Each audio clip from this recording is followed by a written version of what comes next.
Bueno, ¿Largo? arrancamos, Dale, Fernando, ¿te parece? Adelante, Daniel, adelante. dale.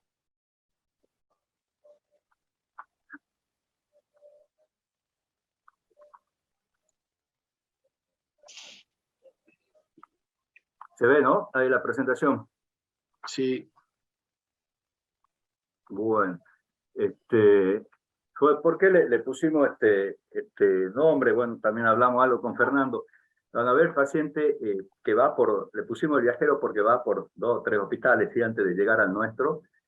Sobre todo la presentación también, o el caso es para que vean o veamos el déficit que tenemos en la asistencia a estos pacientes, como en muchas partes, ¿no? De acá de Sudamérica.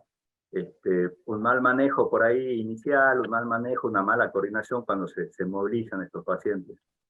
Este es el hospital donde yo trabajo en Salta, es una provincia acá, como ven en el mapa, al norte de Argentina, en el límite con Bolivia, Chile y Paraguay.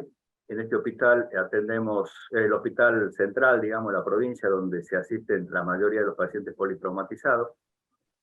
Y esta es la sala de reanimación nuestra, esto es el primero o segundo día cuando la inauguraron, pero normalmente trabajamos en esta situación. La usamos o se la usa también como una sala de terapia intensiva, por ahí llegan los pacientes y no tenemos camilla y hay que atenderlo en la misma camilla de la ambulancia con que nos llega, y bueno, es un problema de sobrepoblación de este tipo de pacientes. Este es un mapa, un esquema del hospital mío, para que más o menos tengan una idea y vean por qué tomamos una u otra decisión durante el tratamiento. La guardia está ubicada en este sector, tenemos una distancia de 300 metros al tomógrafo que está acá, y de 150 metros al quirófano en el segundo piso, en el primer piso del hospital. Bueno, este paciente fue asistido en un hospital de nivel 2.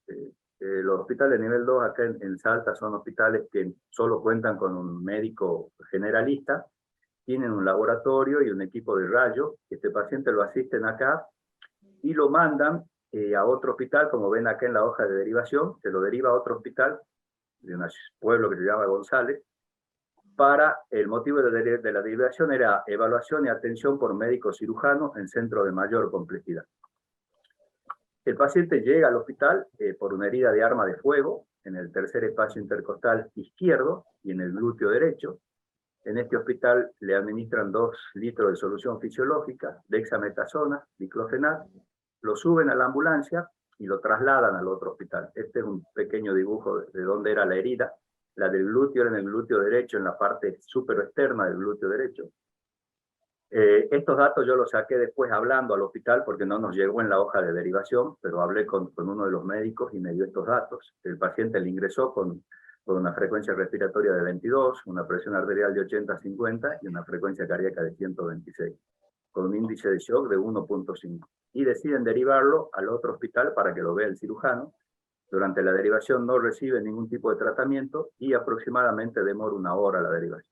El paciente fue asistido acá en este pueblito que se llama Apolinario Saravia y lo derivan a este otro hospital de Joaquín B. González con un poquito mayor de complejidad donde ya había un cirujano. Este es el hospital, el otro hospital, este es un hospital de nivel 3, en donde ya hay las 4 clínicas básicas: cirugía, clínica, pediatría y ginecología, y tiene equipo de rayos. Entonces el paciente llega aquí, el índice de shock, que en un momento lo tenía en 1.5, le bajó a 1.3. En este hospital le hacen solución fisiológica, ketorolac, oxígeno, y lo derivan al hospital donde estaba yo. Durante el traslado, el paciente seguía con una frecuencia respiratoria de 22, una presión arterial de 90-60 y una frecuencia cardíaca de 120. Lo llamativo es que cuando lo reciben este paciente en este segundo hospital, el paciente estaba muy excitado, no se lo podía controlar, tenía periodos de agitación y de somnolencia, y durante el traslado le administran midazolam y 1 litro de solución fisiológica, y demoran aproximadamente 2 horas 45 minutos en llegar al hospital donde yo estoy. Este es el lugar de donde sale el paciente y llega a mi hospital después de 2 horas 45.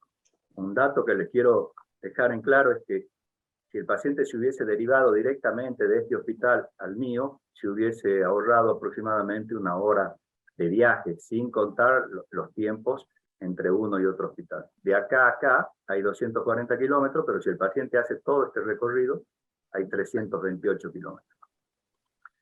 Entonces el paciente nos llega al hospital, bueno, y acá entramos ya con el caso, nos llega con una vía aérea permeable, pero sin collar cervical. En la B ocultamos una disminución de entrada de aire en el emisor derecho, estaba saturando a 92 y una frecuencia respiratoria de 26. Y el paciente empeoró con respecto a su hemodinamia, tenía un índice de shock de 1.8, con un Glasgow de 9, con 15, las pupilas, había una anisocoria en las pupilas, estaba excitado con periodos de depresión. Constatamos la herida en el tercer espacio intercostal izquierdo, una herida glútea derecha, le hicimos un tacto rectal porque el médico de allá nos dijo que pensaba de que salía sangre por el recto, pero fue negativo. Y a pesar de que el paciente estaba hipotenso, el pulso radial izquierdo más o menos algo lo llegábamos a palpar nosotros, perdón, el pulso radial derecho algo lo llegábamos, perdón, el pulso radial izquierdo algo lo palpamos, pero no tenía pulso derecho. Le pasamos 1 litro de Ringer, lo tipificamos, ácido tranexámico, y solicitamos glóbulos rojos y plasma. Esa es la localización de la otra herida del paciente, y este es el paciente, ¿sí? Tenía una herida acá, en el segundo espacio, o tercer espacio intercostal izquierdo, esta supuesta hernia inguinecrotal, y como ven, el paciente estaba pálido, con hipoperfusión periférica. Bueno, ahora hasta acá tenemos ese paciente y nos planteamos todo esto que ustedes ven acá. Si lo intubamos, si le pasábamos más líquido, si le hacíamos un IFAS, o si le hacíamos una RX, por ejemplo, de pelvis, por el tema del proyectil, o si lo llegábamos a tomógrafo, o si hacíamos una toracotomía ahí, si lo trasladábamos a quirófano, o bueno, se plantearon también otras opciones. Dejo esto, bueno, para que empecemos más o menos a hablar, a ver qué opinan. Antes de abrir la discusión, Daniel, una Sí. pregunta porque no me quedó muy claro. El paciente tiene una herida penetrante de arma de fuego en la cara anterior del hemitórax izquierdo, pero Izquierdo. hipoventila el hemitórax derecho. ¿Es así? Perfecto. Así es, Fernando. La lesión Y es tiene izquierda, pulso radial izquierdo, pero no tiene derecho, o pero está no disminuido tiene derecho. derecho. Bien. Y una Ahí anisocoria. está. Sí. La lesión es izquierda, pero la sintomatología era derecha. Perfecto. Gracias. Dale, Nico. Sí, es otra pregunta. El paciente pude calcular que tiene, desde que recibe el balazo y lo ven en el primer lugar, hasta que lo recibís tú, Daniel, son como 4 horas y le pasaron como 4 litros de volumen, más o menos. Perfecto. ¿Algo así? Sí, se le pasó aproximadamente 3,5 litros de volumen, 4 litros de líquido, tenés razón, más o menos, sí. Desde que recibe la herida hasta que llega y lo vemos nosotros, sí, 4 litros aproximadamente. Y el tiempo habrá sido 4 horas y media, calcularle, o 5. Aquí en el chat, Néstor Fujimi está empezando a contestar ya, pero a mí me gustaría hacer un par de consideraciones antes de entrar de nuevo con este tema que, digamos, tú ya lo recibís en fuerte y nos pones un problema. Pero yo creo que hay que destacar esto, ¿viste? Porque en Uruguay nos pasa lo mismo, a veces sucede lo mismo. Enfermos que tienen 1, 2 y hasta 3 traslados secundarios antes de llegar al sitio de tratamiento definitivo. Y eso realmente impacta peyorativamente en la evolución final de estos enfermos, no tengo ninguna duda.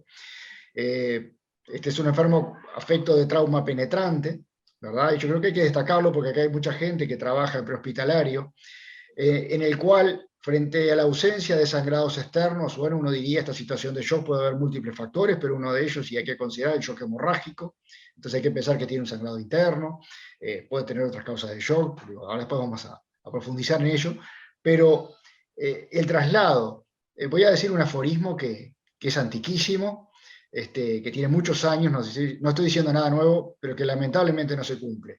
El traslado del paciente adecuado al centro adecuado, en el tiempo adecuado, creo que es uno de los principios rectores de la asistencia prehospitalaria al trauma y que salvaría vidas si lo cumpliéramos, con solamente cumplir ese aforismo, ¿verdad? El paciente adecuado, al hospital adecuado, en el tiempo adecuado. Y acá nos pasa lo mismo. Pasa lo mismo en Uruguay, a veces Claro. enfermos que perdieron el tiempo en su vida y perdieron la sangre, ¿verdad? Porque se va derramando, no se cierran las canillas, recorriendo hospitales de complejidad intermedia que no pueden o bueno, no asumen la resolución del enfermo antes de que llegue a un centro donde pueda recibir sus cuidados definitivos. Yo quería insistir sobre eso porque yo sé, Daniel, que en definitiva, por eso le pusiste el viajero a esto, Sí. porque eso realmente va a impactar en la evolución de este enfermo. No hay ninguna duda, Sí. no hay ninguna duda. Acá entró Carlos y me dice, me perdí las primeras slides. ¿Alguien me puede resumir? Te cuento, Carlos, es un paciente que herida de arma de fuego, tercer espacio intercostal izquierdo, región glútea derecha, eran 2 heridas, lo llevan a un hospital, ese hospital lo deriva a otro hospital, y ese hospital le pasa líquido, el paciente llega muy excitado, le hacen diclofenac, ketorolac, oxígeno, y lo derivan a nuestro hospital. En el traslado lo vuelven a medicar con midazolam, y al paciente nos llega a nosotros, como ves acá en esta imagen arriba a la derecha. Te muestro la imagen, si querés, del paciente, cómo llega. Ese es el paciente, Carlos, con la herida a este nivel, esta hernia inguinal-escrotal y una herida glútea que lamentablemente no tengo la foto, me la sacó un estudiante de medicina, pero después no la borró, no sé qué problema tenía, pero tenía una herida en la parte externa del glúteo derecho.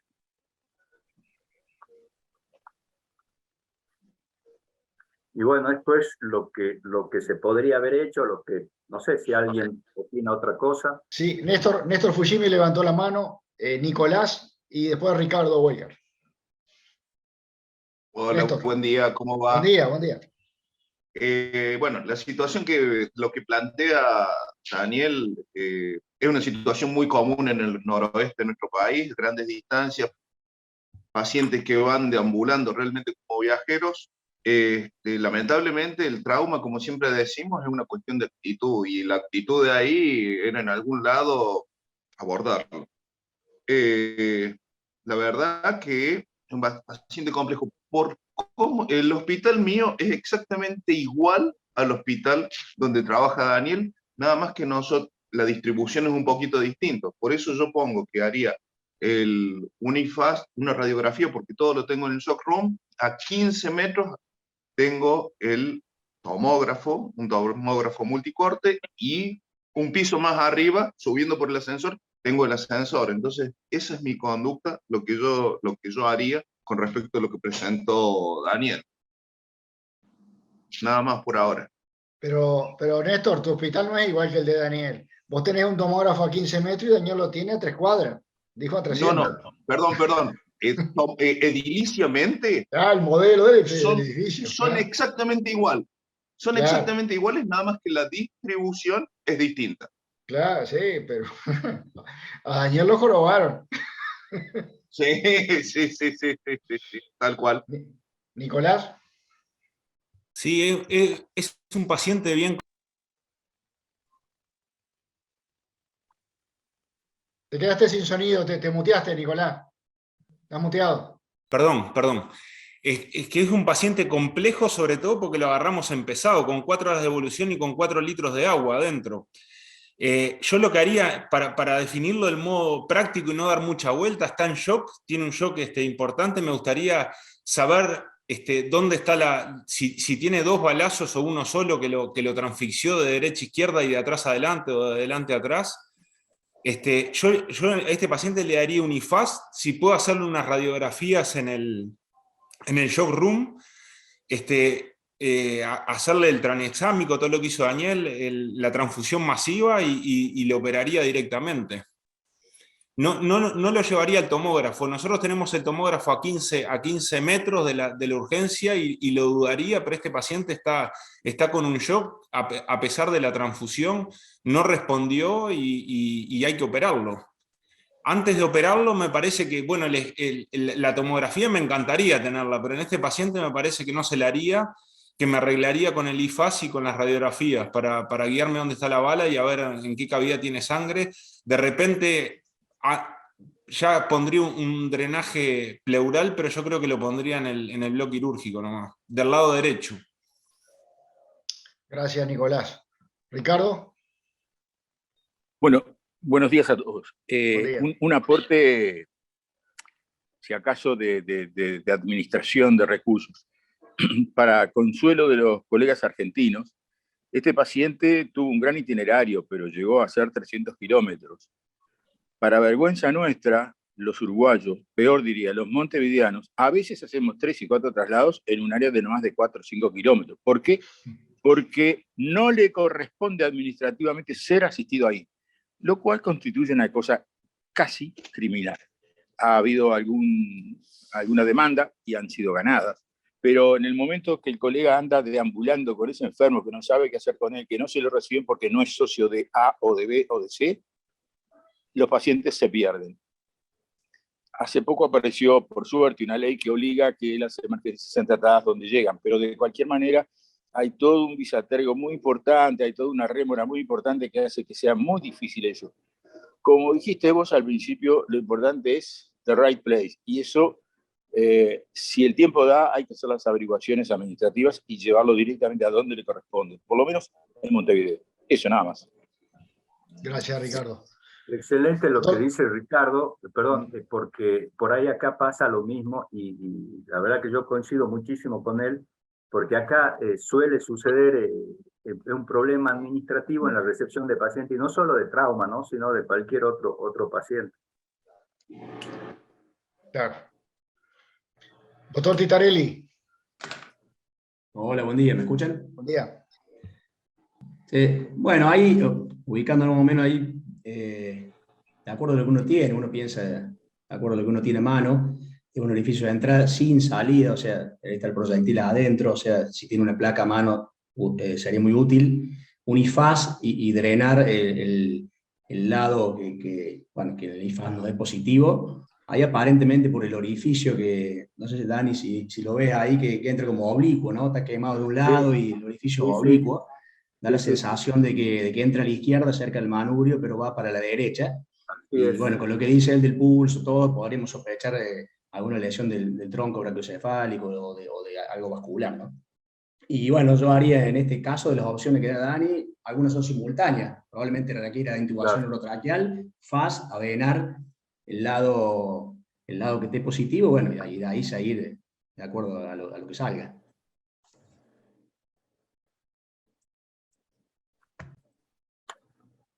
Sí, lo que dijiste, Maxi, ha sido una herida transfixiante, seguramente, es transfixiante y va de un lado al otro, transfixiante de mediastino superior, sí, así es. Perfecto.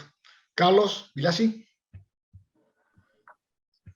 Hola, sí, a ver, para mí, yendo con el ATLS clásico, tenemos un paciente en shock. El shock no sé en este caso si es un shock distributivo o hemorrágico o ambos.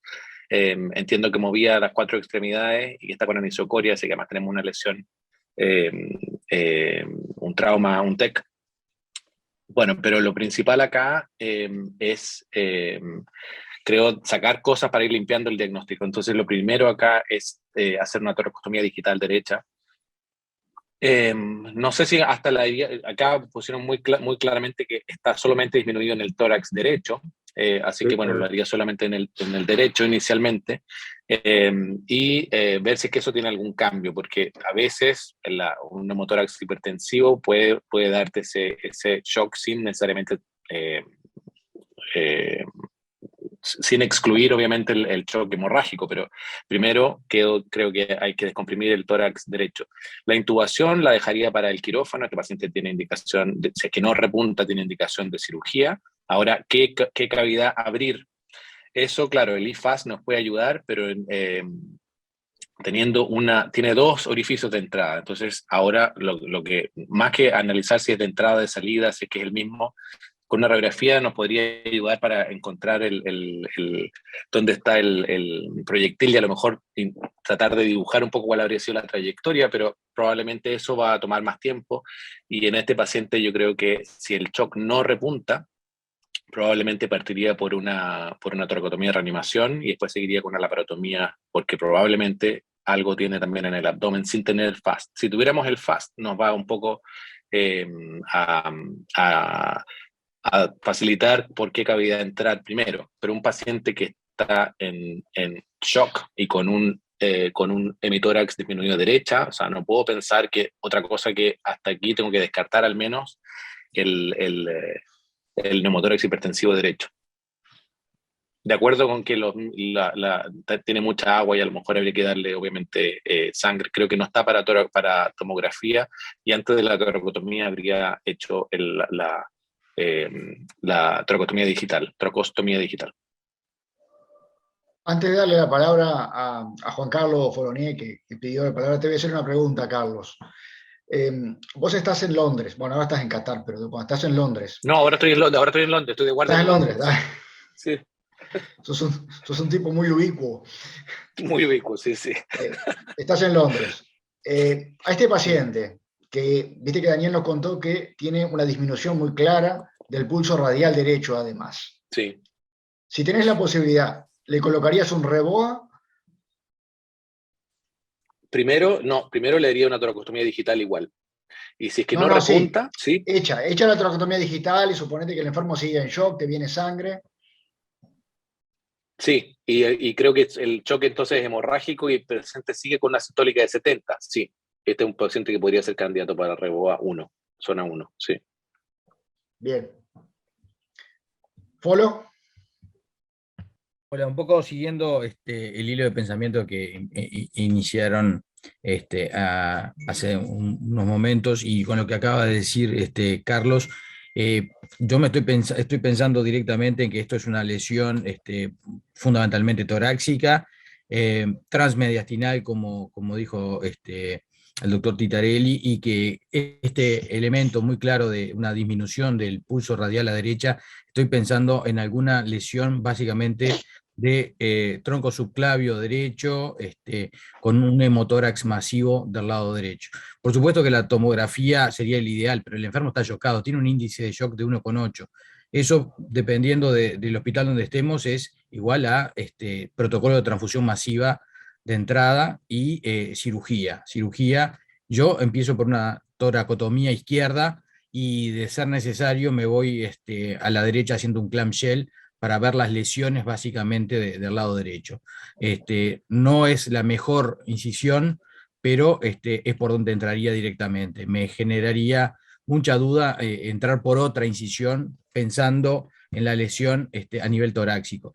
Y a nivel abdominal, bueno, si el IFAST me es negativo, directamente no me va a preocupar en ese momento. Después vería. Digo, esa sería mi secuencia de análisis rápido.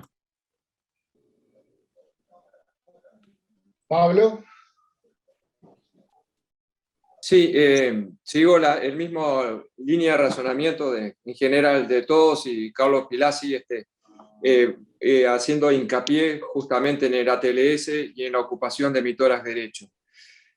A plantearnos y a plantear a los médicos que realizan medicina prehospitalaria sí, haber trasladado a este paciente justamente con una toracostomía digital con la finalidad de repente estabilizar a este paciente y trasladarlo en mejores condiciones.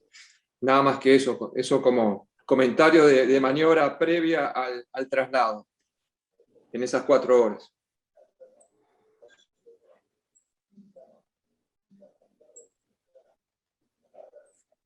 Bueno, Daniel.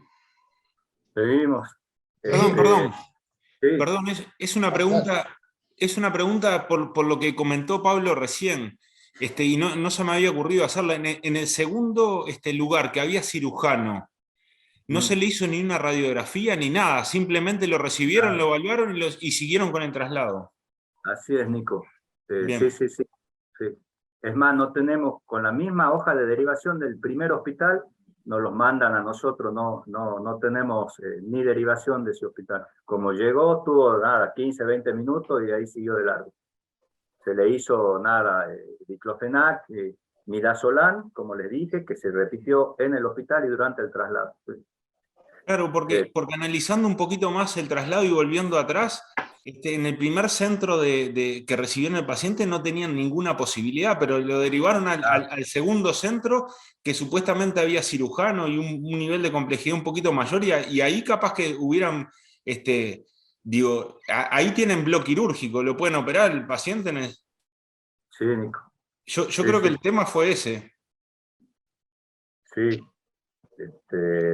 sí, coincido con vos, ahí hay cirujanos, pero bueno, no voy a hablar de los colegas, pero sí. Claro, sí. claro, porque en ese lugar se podrían haber hecho alguna cosa más Claro. y realmente por lo que vos contás no se hizo nada. Digo, de repente lo que decía Pablo recién del tubo de tórax Claro. o pensar realmente si operaban al paciente o seguían con el traslado. Sí, o una radiografía, que yo no sé, bueno, algo, sí, coincido. No, pensando a favor del cirujano, capaz que estaba operando, que era el único cirujano, estaba operando y bueno, Sí, ni la lo verdad vio que al enfermo. Capaz que fue todo decisión del servicio de urgencia, yo qué sé. claro. Y no pude hablar yo con el cirujano. Después traté de llamarlo, pero no pude contactarme. Fue hace poco, así que ya en algún momento me contestará. Bueno, ¿sigo? ¿O qué hago? Para Fernando? que Carlos Pilasi y Camilo Viñoles le levantaran la mano. Carlos. Sí, solamente que quería dos cosas. Uno, que el tema de la anisocoria, de un lado, si el paciente tenía algún signo no sé, de que se cayó o algún signo externo de trauma craneano. No, Carlos, no se lo Nada. revisó, no tenía Bien. che. Nosotros también pensamos primero en un tech che, pero no.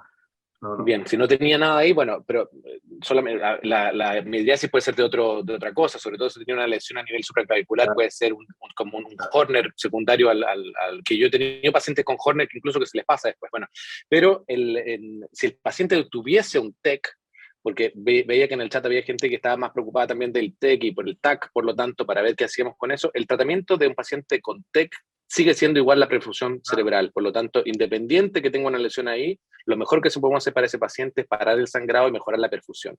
Y otra persona preguntaba con respecto al REBOA y las lesiones torácicas, por el mismo objetivo sí tiene indicación igual, porque nuestro objetivo va a ser perfundir la perfusión coronaria. Y la perfusión coronaria a los 70 es donde se ha visto que los pacientes con 60 perdemos ya la mitad de los pacientes. Entonces 70 es, de hecho, el umbral que se está usando ahora para ponerlo, y aunque pudiera eventualmente empeorar un sangrado proximal al REBOA, va a mejorar también la perfusión coronaria, por lo tanto, sí es una opción para usarla, y que sería lo mismo que haríamos si planteamos la aorta, va a generar el mismo efecto. Claro. Esa es la línea de razonamiento que está llevando la escuela de Cali, ¿no? Todo el grupo de Cali con la colocación de REBOA en zona 1, seguida de esternotomía para abordaje de lesiones intratorácicas, ¿verdad? Penetrantes intratorácicas. Camilo Viñoles. Sí, buenos días para todos.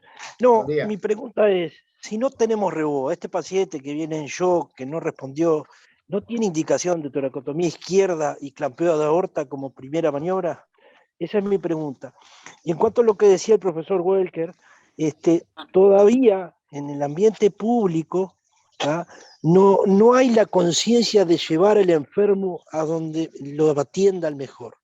Yo hago guardia en el hospital público, Pasteur, y entonces recibo la llamada y dice, doctor, le mando un clave 1 del cerro. Entonces, técnicamente, uno no puede aceptar un clave 1 que está a 15 kilómetros del lugar donde está. Entonces, no hay conciencia de la persona que recibe el llamado, de la gravedad que tiene el enfermo y a dónde hay que llevarlo, sobre todo en el ambiente público. Por suerte tenemos la ley esa que usted mencionó, profesor, de que una emergencia y una urgencia debe de atenderse en cualquier centro asistencial, no importa lo administrativo, ¿no? Era esas las dos cosas que... La pregunta es si este paciente tiene indicación de clampeo aórtico como primera maniobra. En realidad, si esa es una pregunta, Camilo, creo que estaba respondida, ¿no? Creo que tiene indicación de drenaje. drenaje del tórax y hacer un diagnóstico de qué estamos. Se te habían planteado distintas técnicas, una de ellas era la toracotomía digital, por ejemplo.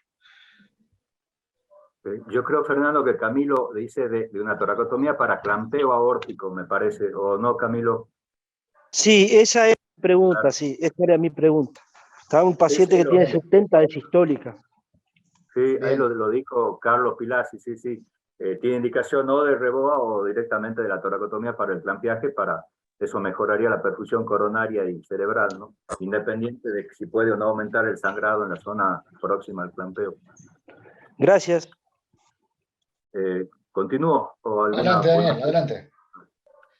Bueno, ¿qué le hicimos nosotros? Lo intubamos al paciente. Primero, le digo por qué lo intubamos, porque tenía un Glasgow de 9/13 y por el shock hemorrágico que tenía. Concomitantemente con la intubación, no hicimos una pleurotomía digital, pero sí colocamos un Avocat en el quinto espacio intercostal. Ya después les muestro la imagen y les muestro qué salía. Hicimos la radiografía, una radiografía de cuello, algo de cuello, tórax y abdomen y pelvis, y hicimos un IFAS. Les voy mostrando qué salió en cada uno de ellos. Esta es la radiografía de cuello, el paciente intubado. El proyectil habría entrado por este espacio, segundo, tercero, y la vara la tenía alojada en el lado contralateral, en el cuello derecho. En el perfil no se veía absolutamente nada, solo esta imagen que tenemos acá. Muchos problemas al hacer la radiografía, ese día nos pasó de todo, se nos cortó la luz en un momento, el aparato de rayo, el técnico parece que era nuevo y no calculaba bien las densidades. Bueno, hicimos una radiografía de tórax, que es esta que está acá. Bueno, como pueden ver en el gran ensanchamiento mediastinal, una opacidad en todo el pulmón derecho. La radiografía de abdomen era esta, en un paciente acostado. Queríamos ver si el proyectil que había entrado en glúteo estaba dentro de la cavidad abdominal. Solo nos hicieron esta radiografía, no pudimos ver otra cosa. Pedimos una de perfil para ver si había peritoneo, pero tampoco pudimos, y pedimos una de pelvis, y lo único que nos pudieron hacer fue esta imagen, que supuestamente era una pelvis, que por supuesto no nos sirve absolutamente de nada. Hicimos un IFAS del lado en el pericardio, teníamos una duda, nos parecía que hubiese algo de líquido pericárdico, como pueden ver acá, menos de 1 centímetro había. El IFAS para pleura izquierda fue negativa, no vimos ni signos de código de barra, la motilidad cardíaca era buena, pero veíamos también un derrame, la válvula mitral la había perfectamente, no había mala contracción ventricular, y no vimos ni líquido ni vimos aire dentro de la pleura izquierda. Mientras que en la derecha vimos un derrame, vimos un hemotórax, había leasing pulmonar aparentemente en el FAS derecho, pero sí había sangre dentro de la cavidad pleural derecha. Y después de haberle pasado ese litro de líquido, coincido que no había que pasarle tanto líquido, ya llevaba 4 litros, pero todavía no teníamos la sangre. El paciente mejoró algo, mejoró la saturación de oxígeno después de la intubación, pero seguía hipoventilando, y el índice de shock bajó a 1.3. ¿El abdomen negativo, Daniel? ¿Perdón, cómo? Que no me quedó claro, ¿el abdomen es negativo para el FAS? El FAS abdominal fue negativo, sí. Conjuntamente con la intubación colocamos una Avocat en el quinto espacio, no nos salió aire, pero sí nos salió sangre, ¿sí? Después de colocar el Avocat, bueno, ya vemos cómo continuamos. Pero lo colocamos por el miedo a un hipertensivo, por la intubación que le hicimos. El paciente ya llevaba unos 25 minutos aproximadamente en la guardia, y estos son los datos de laboratorio que teníamos. Un pH de 7.1, con un hematocrito de 30, un calcio de 1.11, un lactato de 4.8 y un exceso de base de -9. Y bueno, nos planteamos qué hacemos con ese paciente, ¿no? En el contexto de ese ensanchamiento mediastinal, que respondió en cierta medida al volumen, mejorando el índice de shock, pero seguía con un shock, por supuesto, con un lactato de 4 y un exceso de base de -9. Si lo tomografiamos y lo dejamos en observación, porque en teoría respondió algo al volumen, o si directamente lo llevábamos a quirófano. Así que escucho ofertas. Pablo Caviglia.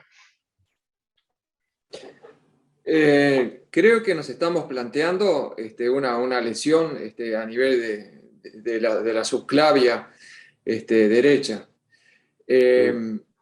Quería saber qué disponibilidad tiene Daniel de varias cosas para ir pensando, justamente. Uno es la angiotomografía, otro es la imagenología invasiva con eventual colocación de stent forrados, para ir pensando justamente qué hacer con esa lesión. Es un gran hematoma a nivel de mediastino superior, lo que estamos viendo, y eso es lo que tenemos que definir, lo que descompensó aparentemente al paciente con el abdomen libre. Creo que hay que centrarse en una lesión justamente a nivel de la subclavia derecha. Te contesto, Pablo. A ver, yo le muestro lo que realmente, todas las imágenes que nos dieron y los problemas que teníamos en el momento del diagnóstico imagenológico desde el punto de vista radiográfico, ¿no? Con respecto a la tomografía, Pablo, sí, tenemos posibilidad de hacer angiotomografía, el tomógrafo está a 300 metros, tenemos servicio de hemodinamia, 24 horas, de guardia pasiva, por supuesto que los llamamos, sí vienen, pero no disponemos de banco de stent, como para tratar de hacer alguna solución endovascular. Vendría el hemodinamista, pero no tiene los elementos para colocar una endoprótesis o un stent forrado, lo que sea, en alguno de los vasos. Nos serviría solo de diagnóstico. Sí tiene la posibilidad de angioembolización. Bien, bárbaro, Daniel. Nicolás. Sí, yo creo que Daniel, con las opciones que nos da, nos está confundiendo un poco. Pero yo tengo claro que este paciente es quirúrgico, que tiene tremendo ensanchamiento mediastinal, que tiene una herida transfixiante del mediastino, que está en un shock, que ya es un shock bastante profundo y prolongado, y hasta que no cerremos la canilla, el paciente va a seguir cada vez peor y se va a morir. Entonces, digo, no tengo ninguna duda que hay que abordarlo, que hay que abordarle el tórax, o un clamshell o una esternotomía, de acuerdo a la experiencia del cirujano. Y lo otro es que tengo una bala perdida. Digo, no me preocupa mucho la bala de glúteo, pero bueno, es así, ahí De La Paz puso algo de embolización, esa sí pudo haber embolizado, pero a distal por la extremidad, porque si no está en ningún lado. Lo de la hernia era una hernia, no nos está engañando, no es un hematoma, y tengo un orificio de entrada en el glúteo, un orificio de entrada en el tórax izquierdo y una bala única en el cuello del lado derecho. Pero en definitiva es un paciente que habría que operar en este momento, no podemos seguir dando vuelta, y la bala que entró por el glúteo no me preocupa, digo, lo tendría ahí en stand-by para ver de hacer una tomografía más adelante con el paciente en otras condiciones. Gracias, Nico. Carlos, Pilasi. Sí, yo creo que, a ver, este paciente está sangrando en el tórax. No sabemos de dónde es el origen de ese sangrado. Puede ser de vasos más proximales, puede ser vasos un poco más distales, puede ser de subclavia, en su producción más proximal, en la producción más distal. No tiene pulso, pero bueno, cualquiera de esas zonas va a estar alterado. Para mí, tengo que entrar al tórax a hacer el control proximal, y el control proximal puede que sea a lo mejor el tronco encefálico, puede que sea a lo mejor un poco más arriba, pero puede que sea una vena, no sé, no sabemos cuál va a ser lo que vamos a encontrar, pero para pensar en un control proximal, sin tener el diagnóstico claro de dónde está la lesión, tengo que entrar al tórax. Entonces yo haría, dependiendo de los medios que tenga, o una esternotomía, que probablemente sería la opción ideal, o si es que no tengo eso, un clamshell, pero sí que lo haría un poco más alto. A lo mejor lo haría en tercer espacio, lo haría un poco, uno o dos espacios más arriba, para tener mejor acceso a las estructuras que pienso que pueden estar dañadas. Perfecto. Pregunta para todos.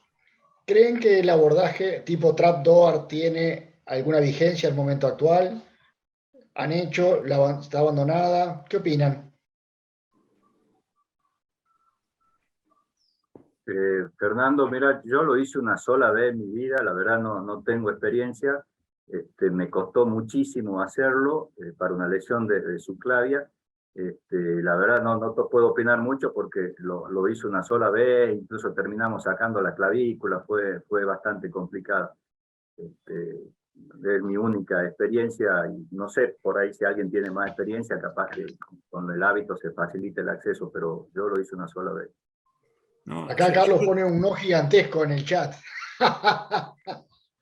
Por eso le tiré la pregunta. Yo nunca lo he hecho, ¿no? Pero he visto en estas reuniones y pienso que es así, que vale todo, ¿no? Digo, cualquier abordaje. He visto hasta esternotomías que se continuaron con una toracotomía lateral, digo, he visto, digo, todas las incisiones. Así que con tal de parar el sangrado, vale todo, cortar la clavícula, seguir al cuello y lo que haya que hacer para resolver al paciente.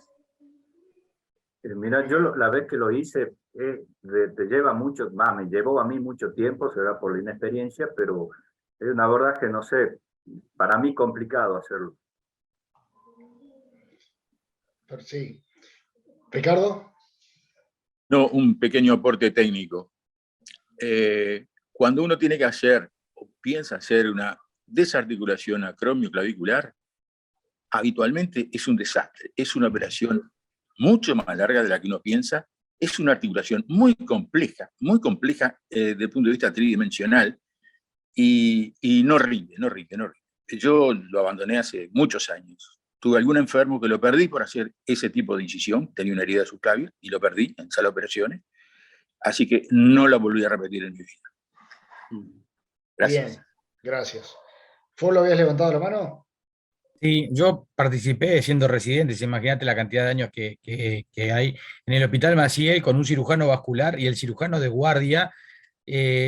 Hicieron esa incisión, el trapdoor, que fue realmente muy laboriosa y la única función que yo tenía era, una vez que habíamos abordado, apretá y realmente demoramos como 25 minutos, media hora para poder tener, luego de la sección doble de la clavícula, no desinsertarla, con una Gigli, cortamos proximal y distal y ahí sacamos como si fuera la tapa de la región y pudieron clampear proximal y distal para poder hacer una reparación y la ligadura de la vena. O sea, fue realmente muy laborioso.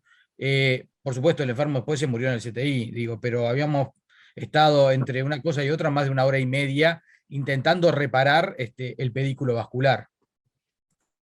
Y lo mío fue una pregunta un poco capciosa porque me anticipaba a cuáles iban a ser las respuestas, pero quería que se dijera acá.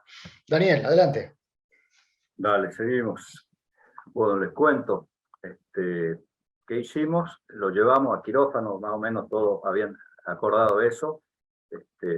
Para no contradecirlo, lo llevamos a quirófano realmente. Y bueno, miren, les muestro lo que demoramos en llevar el paciente a quirófano. Este es un video que está acelerado, por supuesto. Esto es la guardia, esta es la parte nueva del hospital, lleno de pacientes esperando ser atendidos. Y esto es de todos los días, ¿no?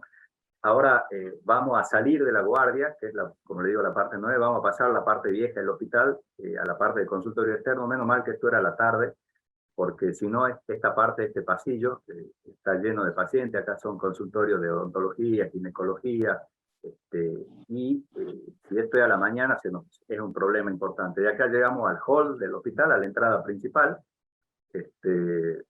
A lo Benny Hill lo llevaron. ¿Ah? A lo Benny Hill. No, está acelerado. Ahora, bueno, con todo, yo era el que iba atrás filmando, ¿no? Bueno, lo subimos al quirófano, llevamos casi 2 minutos ya desde la guardia al quirófano. Bueno, llegamos al quirófano y ya directamente, como veníamos, lo pasamos al quirófano. Este es el bloque quirúrgico, bueno, con todos los quirófanos ahí atrás, por supuesto, esterilidad y nada, como vinimos pasamos, ¿sí? Y bueno, ahora el tema es de la incisión. ¿Qué le hacemos? Si una toracotomía anterolateral izquierda, una esternotomía solamente, una toracotomía anterolateral derecha, perdón, una esternotomía, una laparotomía, una esternotomía solamente, una videotoracoscopía o una toracotomía bilateral. Ya más o menos algunos hablaron, dijeron sus opiniones.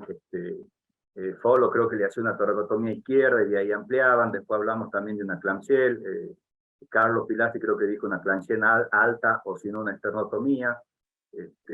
Bueno, dejo a su opinión qué incisión le parece la ideal para este paciente. Maxi.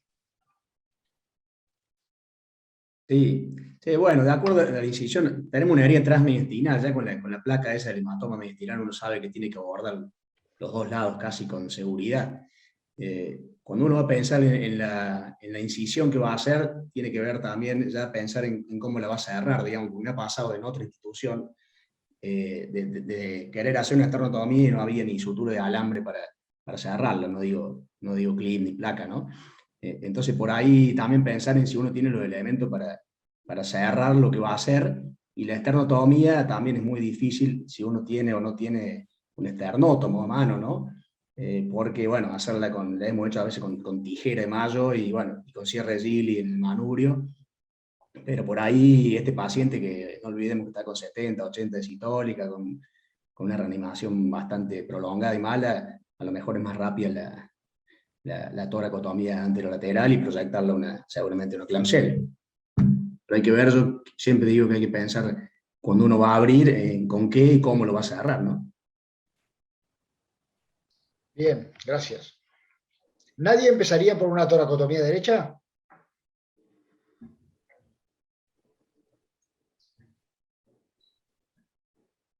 No, ¿por qué? Carlos, Pilasi. No, o sea, creo que el problema probablemente está más al lado derecho, pero acá lo que tenemos que hacer, o sea, creo que no hay duda en que vamos a tener que entrar a los dos tórax porque necesitamos el centro, necesitamos el mediastino, entonces no hay mucha forma de entrar al mediastino si es que no vamos a entrar por el esternótomo. La otra alternativa es solamente ir de lado a lado, o sea que ambos lados, pero no empezaría por el derecho, porque si, creo que por eso creo que no empezaría por un lado, sino que iría de entrada a un clamshell si es que decido abrir el tórax, y creo que sería la decisión correcta aquí. Y porque necesito tener control de la aorta descendente para para aumentar la perfusión coronaria, y tener acceso, obviamente, a los pedículos vasculares tanto del pulmón como al control proximal, que creo que hay que recordar eso, porque los principios son siempre los mismos. O sea, siempre cuando tenemos una lesión, vamos al control proximal. Acá no sabemos dónde está la lesión. El control proximal tiene que ser necesariamente central, porque no sabemos dónde está. Si podemos corrernos un poco más hacia distal, lo vamos a hacer, pero en principio no sabemos, porque no tenemos imágenes, y podría estar en cualquier parte la lesión. Por lo tanto, por control proximal, la decisión es entrar así a ambos lados del tórax y tener acceso a la aorta descendente. Exacto. Esa es una de las principales razones, ¿verdad? La necesidad del clampeo aórtico. Entonces, por eso, si no me quedo inerme desde el punto de vista de la redistribución del flujo. Perfecto. Adelante, Carlos. Daniel, adelante. Sí, con respecto al clampeo de la aorta, es verdad, hay que tenerla controlada y sobre todo la descendente. Lo hemos hecho a través de esternotomía. Después, si quieren, otro día les paso los videos de clampeo aórtico transpericárdico, o sea, abriendo la cara posterior del pericardio. Se tiene un buen acceso a la aorta, que se la puede clampear por ahí, y también las hemos hecho a través de la pleura, o sea, abriendo la pleura izquierda y entrando por ahí, se puede tener acceso también y se puede clampear la aorta. Para mí es más fácil hacerla transpericárdica, o sea, abriendo el pericardio abajo, por atrás del corazón, hay que movilizarlo un poco nada más, se abre el pericardio y tenemos la aorta ahí de frente, se la puede clampear también a ese nivel, ¿no? Pero mucho más fácil, por supuesto, es por la toracotomía izquierda. Bueno, ¿Abrís el fondo de saco de Haller? ¿Abrís, Daniel? Claro, sí. Nunca hice ese abordaje. Otro día le muestro o le paso el video, si quieren, al final tenemos ahí. Buenísimo. Y bueno, continúo lo que nosotros le hicimos, ¿sí? Bien o mal, pero bueno, le hicimos una esternotomía con el esternótomo oscilante.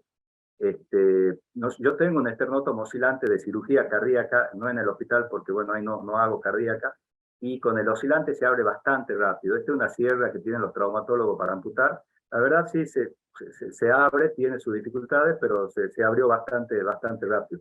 En estos casos, si no tenemos un esternótomo oscilante o la sierra o el esternótomo de verdad, digamos, yo prefiero hacerla con el martillo de Lechka. Me parece más rápido, ¿sí? Si no tenemos el esternótomo. Pero se hizo bastante aceptable, no se demoró, que habrá sido un minuto y medio con esta sierra. Entonces, nosotros abrimos el esternón con la sierra, colocamos el separador de fino quieto, Hubiese sido la otra opción una clamshell, teníamos la duda de hacer una clamshell alta también, como decían Carlos, pero preferimos la esternotomía porque la bala nos pareció que más que al hemitórax derecho iba más hacia el cuello, y como era bastante alta, pensamos de que había transfixiado la parte superior del mediastino. Por eso nos decidimos por esta, pero yo creo que no sé si la clamshell podría haber sido otra opción, una clamshell un poco alta. Entonces, cuando abrimos, nos encontramos con esto, ¿sí? Tengo un dibujo, por supuesto, un gran hematoma en todo lo que es la parte del mediastino superior. No veíamos ni la vena innominada, ni el callado aórtico, la cava superior tampoco se la veía. Era un hematoma a tensión, compresivo, y básicamente esta era la imagen que teníamos. Ese es ya el mediastino, el tórax bien abierto. Todavía no abrimos el pericardio, y todo este era un gran hematoma que llegaba hasta la base del nacimiento del tronco superior, del callado aórtico. Muy atención, ¿sí? ¿Cómo continuamos? Bueno, abrimos el pericardio. Había escasa cantidad de líquido, muy poquito líquido pericárdico, la verdad que el corazón no tenía absolutamente nada. No tenía lesión cardíaca y nada, un derrame pericárdico, un hemopericardio mínimo, ¿sí? Bueno, ¿qué opinan con ese hematoma ahí que está a tensión? Qué lindo, primero, Daniel. no, pero Mirá, la única vez que me enfrenté a esto, cuando lo abrimos, era un arrancamiento del tronco arterial brachiocefálico de la aorta, en un trauma cerrado, con una fractura con minuta de esternón, una cosa dantesca. Después un día se los cuento. Pero este hematoma...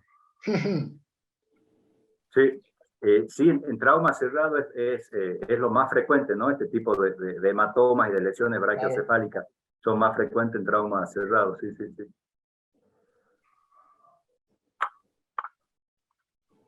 No sé si sigo o... Bueno, se escuchan opiniones. A ver, Carlos.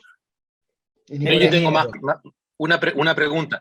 El paciente tenía un hemotórax derecho masivo. Entonces ese hematoma estaba abierto hacia la pleura derecha. Yo creo que sí, así es, Carlos, ahora lo vemos en el video, pero sí.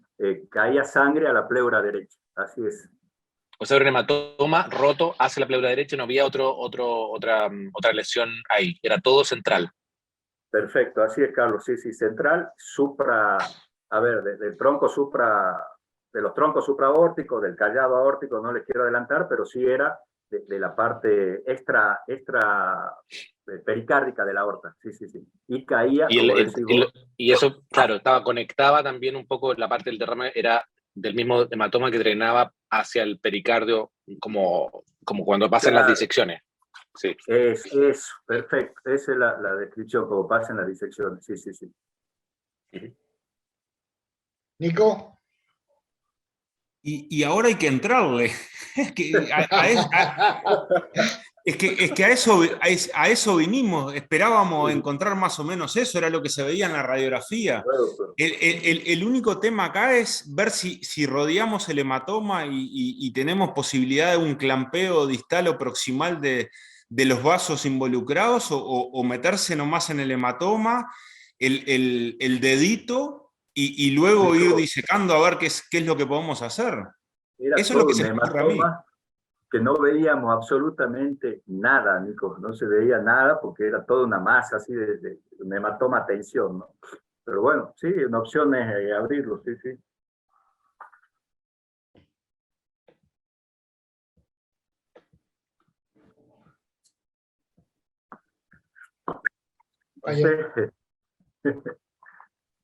Carlos. Una pregunta, Daniel. Sí, tengo una pregunta, Daniel, porque claro, obviamente entrar a ese hematoma es un riesgo, o sea, uno nunca entra por la zona en conflicto, pero tú como cardiocirujano y teniendo una posibilidad, no estoy diciendo que en este lugar, pero si hubiese habido la opción de poner al paciente en bomba. Sí, totalmente de acuerdo, Carlos. Canula femoral, vena y arteria femoral, y entras por ahí. Sí. Porque yo en este hospital, por ejemplo, teniendo esa opción, probablemente eso es lo que haría. Llamaría al equipo de cardio para poner al paciente en bomba. Creo que en este caso sería la opción ideal. Pero bueno, esa es una opción rara que a veces no tenemos, es raro tenerla, ¿no? O sea, claro, acá nos van quedando pocas opciones. Yo si hubiese estado en el hospital donde yo hago cardíaca, yo creo que lo tenemos, la bomba ahí, todo ahí, yo creo que lo pondría en circulación extracorpórea, sí, sí. Y es más, hipotermia profunda, parada circulatoria y explorar los vasos supraórticos, que es lo que en realidad hay que hacerlo. Claro. Doctor Walker. Sí, más que nada una pregunta. ¿El callado aórtico se logró visualizar todo? ¿Se pudo disecar? ¿Se puede abordar el callado? Porque en la circunstancia que describe el colega, creo que lo que uno debería tratar de hacer es abordar el tronco brachiocefálico derecho y clampearlo, y después seguir explorando el resto de hematomas. Sí, sí, doctor, eso es lo ideal, digamos, tener un control, yo creo, de los troncos supraórticos y del callado para poder ver realmente dónde estaba la lesión. Porque, bueno, ya lo dijeron antes, tiene una lesión a nivel del callado o del tronco brachiocefálico. Y el problema que se nos plantea es que no nos animábamos a abrir ese hematoma porque no podíamos hacer un control proximal, porque no veíamos absolutamente nada. Y la otra era o directamente abrir el hematoma con el riesgo del sangrado y empezar a identificar los vasos para hacer los controles proximales. Sí, sí. Está bien. Daniel, y en este momento ya con el paciente abierto, ¿cuál es la situación hemodinámica? Después le paso la diapositiva, pero bueno, la pregunta sí. No tenemos los segundos gases de sangre.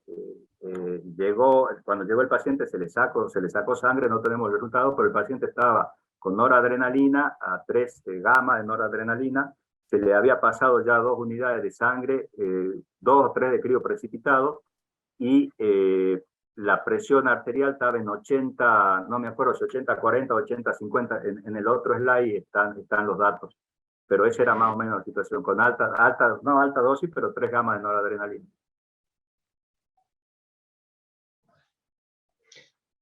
Como dijo Nicolás, ¿a qué vinimos, no? Ahora estamos ahí, ahora hay que pelear. No hay bomba, no podemos poner al paciente en bomba, bueno, vamos a tirarnos al agua. Y bueno, vamos. Daniel, contanos. Les cuento. Primero abrimos la pleura derecha, sacamos 1,2 litros aproximadamente de sangre, ahí estamos aspirando la pleura 1,5 litros. Después habíamos puesto una sonda en la aurícula derecha para pasar sangre, se nos había salido, así que bueno, ahí, sobre todo esto para los residentes, estamos recolocando una sonda auricular, una sonda K10, por ahí le pasamos 1 litro de sangre en 2 minutos y medio, pasa sin ningún problema. Les quería mostrar esto como detalle técnico, sobre todo para los residentes, ¿no? Ahí estamos rehaciendo la careta porque se había salido, hacemos una careta en la orejuela de la aurícula derecha.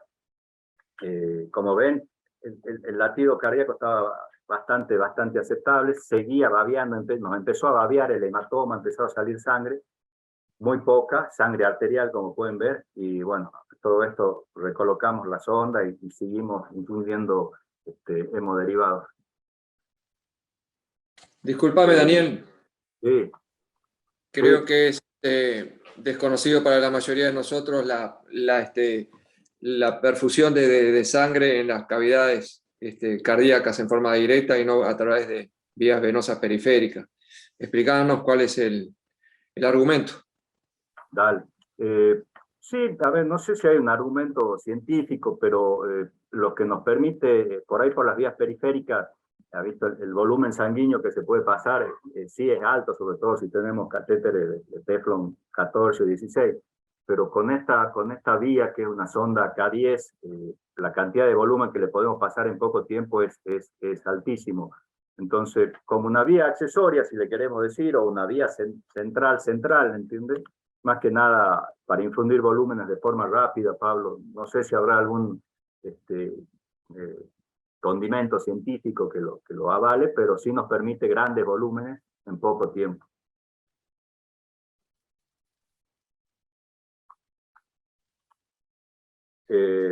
Daniel, ¿tiene bueno. el Cell Saver? ¿Se podía usar No. esa misma asa?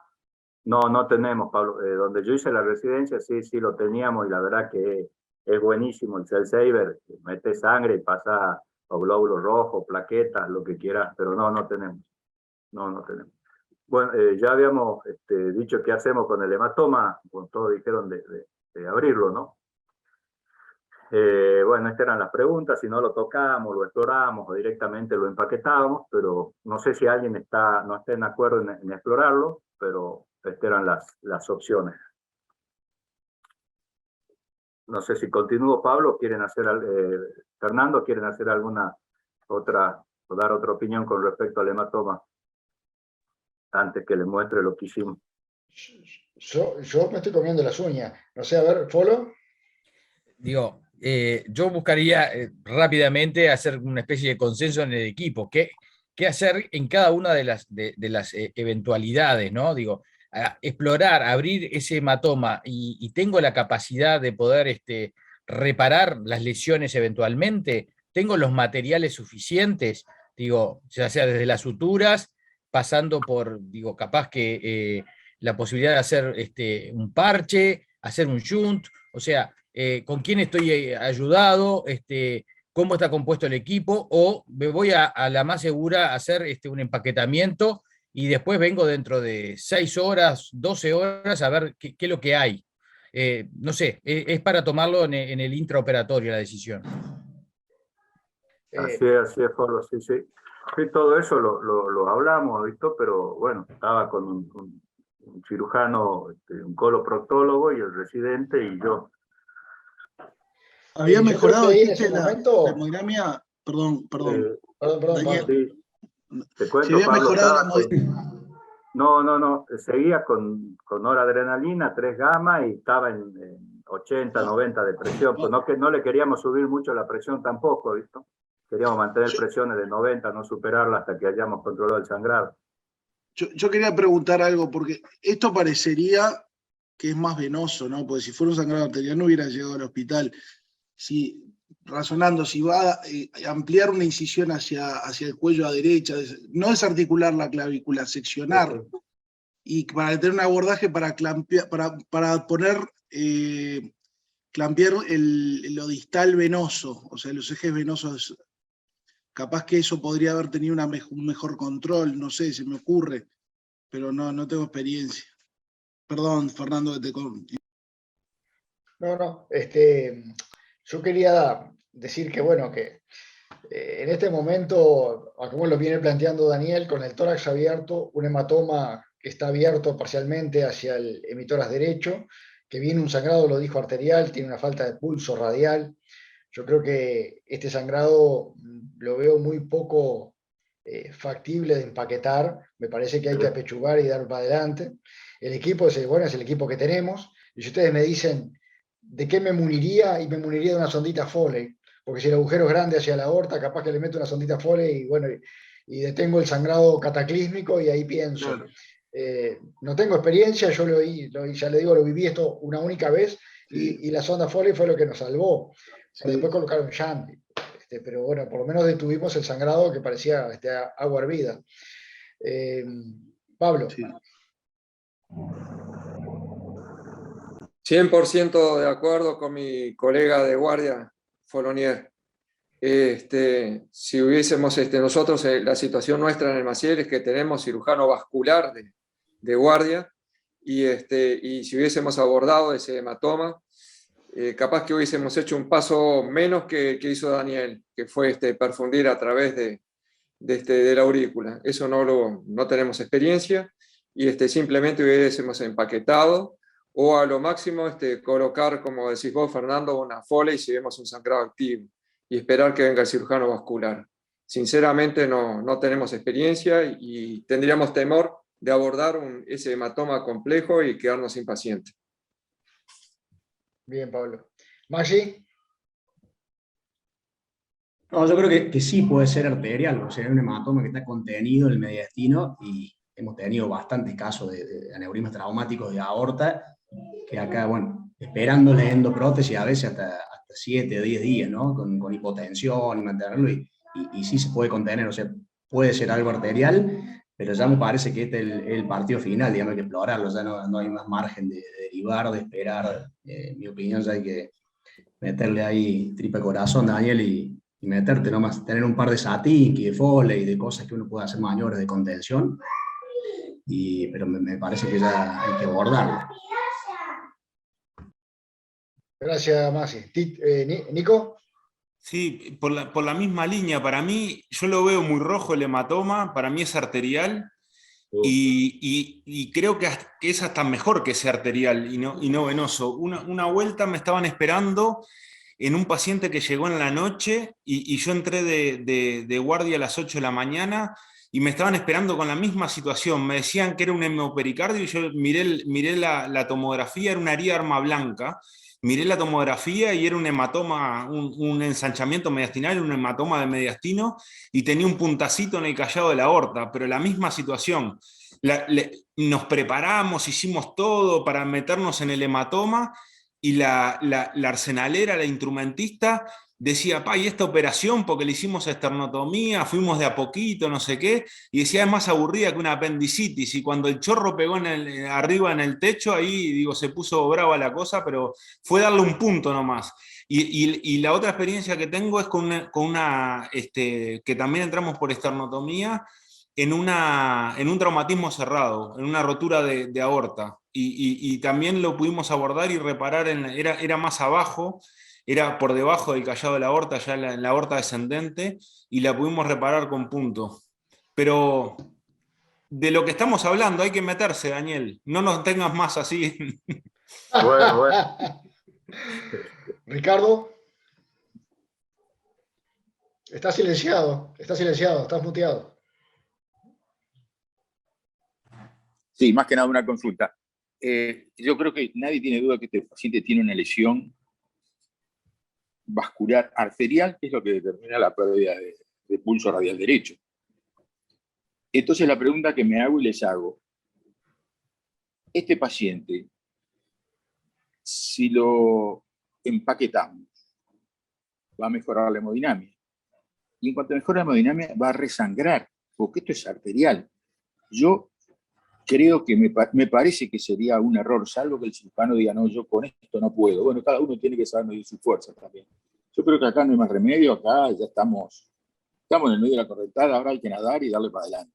Hay que abordar eso, por lo menos clampear el tronco que nutre a la herida arterial. Si lo podemos solucionar, lo solucionamos. Y si no, que vengan refuerzos. Pero el cirujano creo que ahora está jugado. Hay que darle para adelante. Gracias. Bien. Bueno, Daniel. Sigo.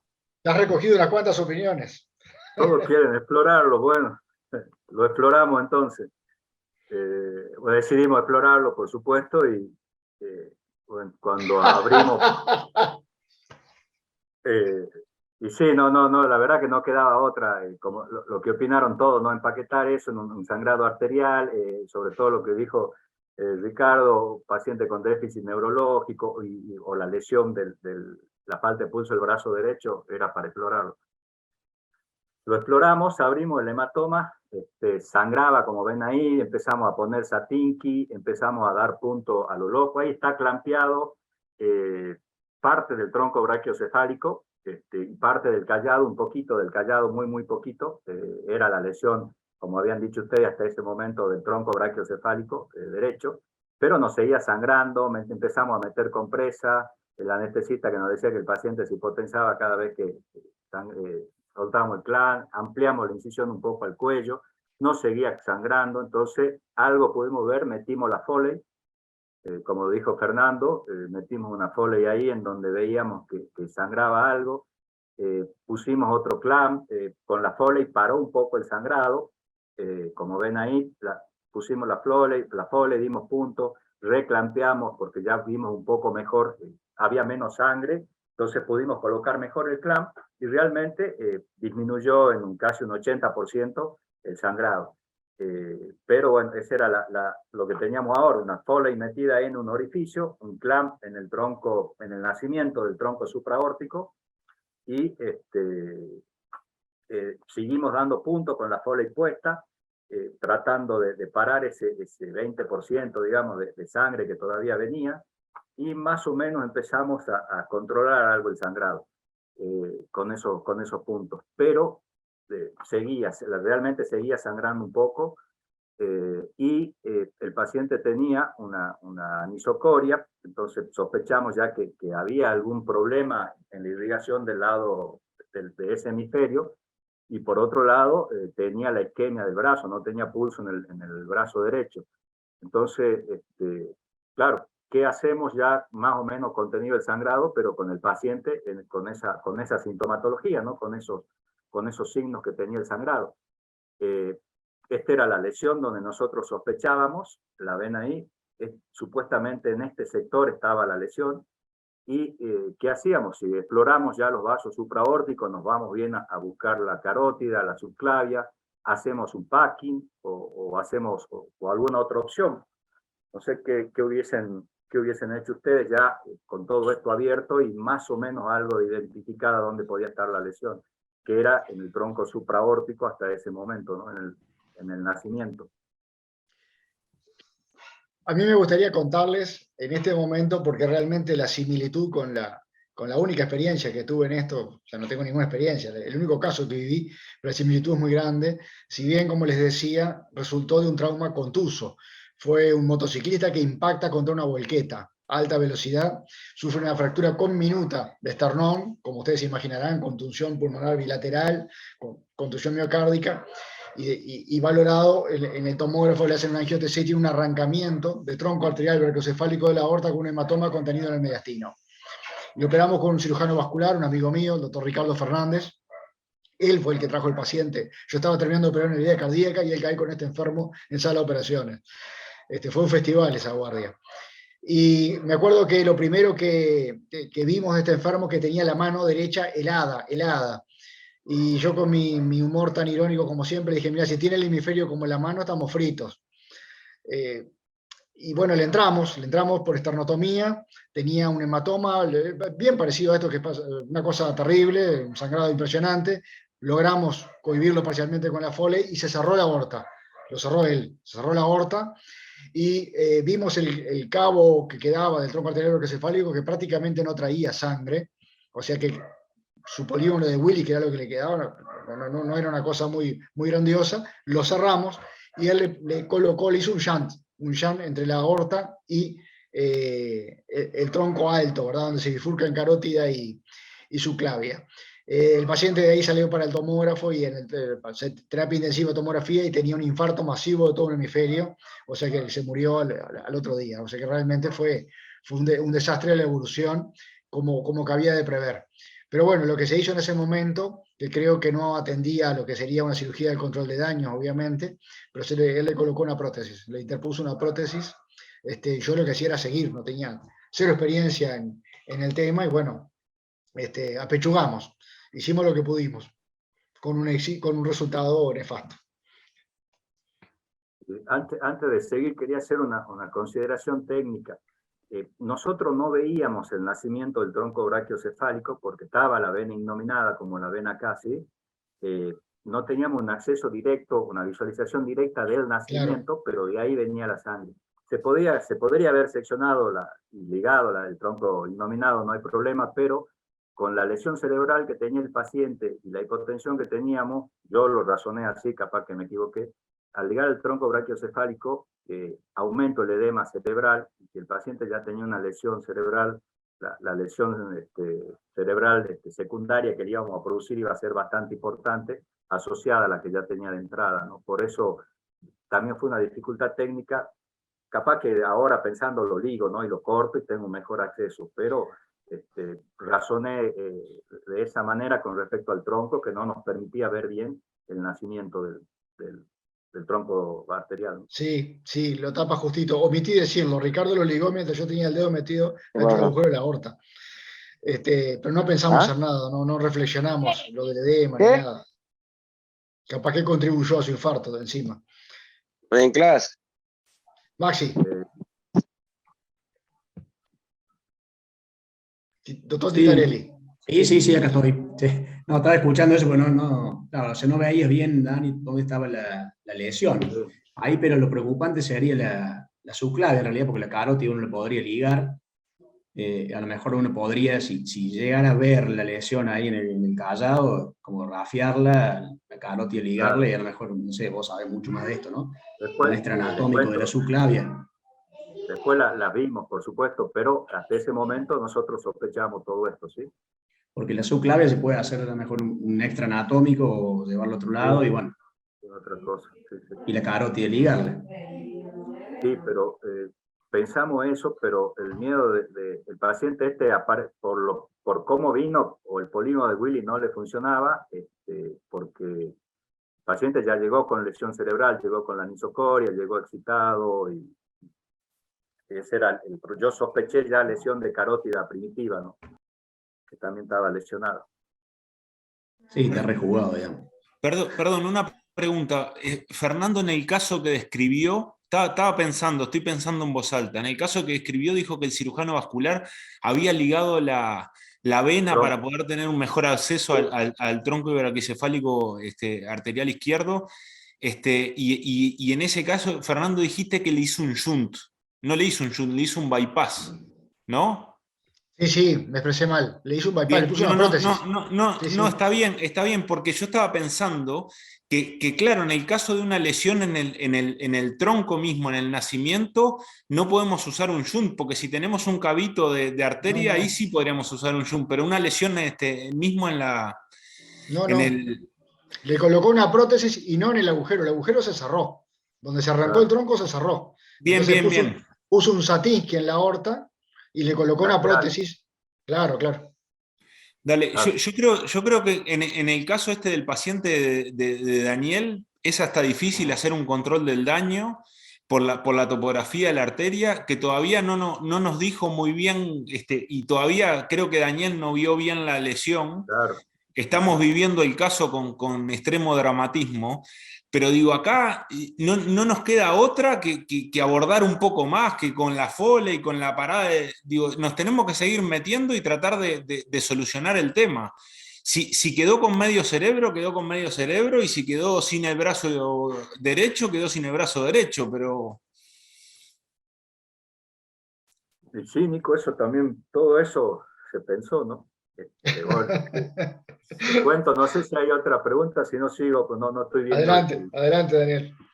Bueno, a pedido de ustedes y de Nico, le metimos nomás, con varios CLAM, abordamos los troncos supraórticos y se están pasando lanzadas a nivel del nacimiento del tronco supraórtico, que estaba clampeado en su base, otra lanzada en la subclavia derecha y otra lanzada en la carótida primitiva, ¿sí? En el tronco, perdón, una lanzada en el tronco brachiocefálico y otro en la división, en carótida primitiva derecha y en subclavia derecha. Esto es cómo quedó. Tenía, como ven acá en la foto de la izquierda, la carótida primitiva ahí que no se la llega a ver bien, la subclavia derecha, acá está el tronco innominado, la vena innominada que la bajamos hacia abajo, y acá está el callado aórtico con un clamp en la base del tronco brachiocefálico. Cuando ya tuvimos bien identificado esto, estas eran las lesiones que tenía el paciente. Tenía una lesión a 1 centímetro por arriba del nacimiento del tronco brachiocefálico y tenía otra lesión que seccionaba la carótida primitiva y la subclavia derecha, justo en el nacimiento de ambos vasos, ahí estaba roto. O sea, tenía dos lesiones en un mismo segmento del vaso. No llegaban a desinsertarse la carótida y la subclavia, pero tenían lesiones superiores al 50% en su nacimiento.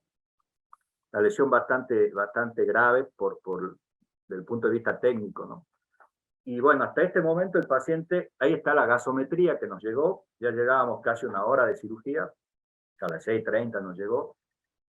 Bueno, como pueden ver, un calcio de 0,9, un lactato de 8,9, un exceso de base de 11, bueno, el paciente, como ven, se llamaba Matorras, y habíamos pasado 5 unidades de glóbulos rojos, los crioprecipitados, de 10 crioprecipitados iban pasando 4 aproximadamente, 5 unidades de plasma, y el paciente seguía con 0,3 gamma ahora de noradrenalina. Y esto que está acá es la gasometría 1 hora previa a la cirugía, cuando lo llevamos a quirófano. como ven, el calcio bajó, el lactato aumentó y el exceso de base aumentaron, ¿no? Les muestro esto para que veamos qué conducta seguimos. Hicimos un inventario de las lesiones.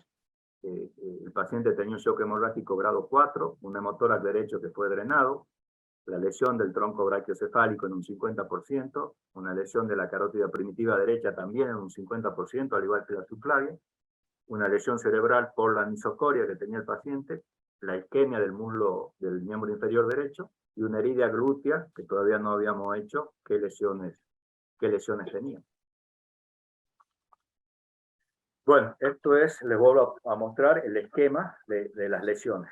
Y nos planteamos qué hacemos, con control de daño o nos metemos ya a una reparación vascular.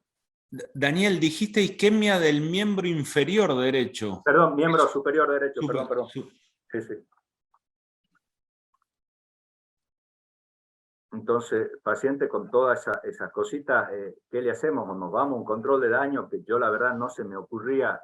Yo vos sabés que veo, Daniel, si uno dice, desde el punto de vista teórico, doctrinario, aquí sentado en mi casa, tranquilo, frente a la computadora, con esta situación fisiológica del enfermo, decís, sí, claro, nadie dudaría que es para control de daño. Claro. Desde el punto de vista técnico, ahí, con el enfermo, yo no sé cómo haces el control del daño ahí. Claro, es que sí, Fernando, eso también me empecé a pensar y cómo hacía el control de daño, porque necesito un shunt para meterlo acá en el callado, fijarlo incluso al tronco y que tenga una I, uno para la carótida, para la carótida y otro para la subclavia, ¿me entendés? A ver, no se me ocurre otro control de daño que es, y la otra es ligar todo, por supuesto, ¿no? Claro. No sé si a alguien se le ocurre algún control de daño. Esas tres opciones, ¿no? Poner un shunt en I o dos shunt y que abajo no quede bien apretado, uno para una pata y uno para la carótida y uno para la subclavia, y abajo dejar los dos. Y la otra es reparar las lesiones, hacer una sutura simple en una herida de bala que, digo, podría ser también temporario. Y lo otro ya sería ligar todo. No me daba para la sutura, le adelanto, no me daba para la sutura porque era muy grande la lesión que tenía, era más cerca del 60%, la carótida y la subclavia prácticamente seccionada, ¿no? Claro, me refiero que no parece ser un paciente como para hacer un bypass en I, ¿no? Sí. Hay alguien que dijo, perdón, que en el chat, que está bien, Pablo Torres, ligar ya tiene daño, yo ya estaba pensando lo mismo, ya el daño lo tiene, neurológico del brazo, y no tenés shunt. La solución es ligar, en la base, capaz, yo estoy de acuerdo, no sé si los demás qué opinan, perdón que interrumpí.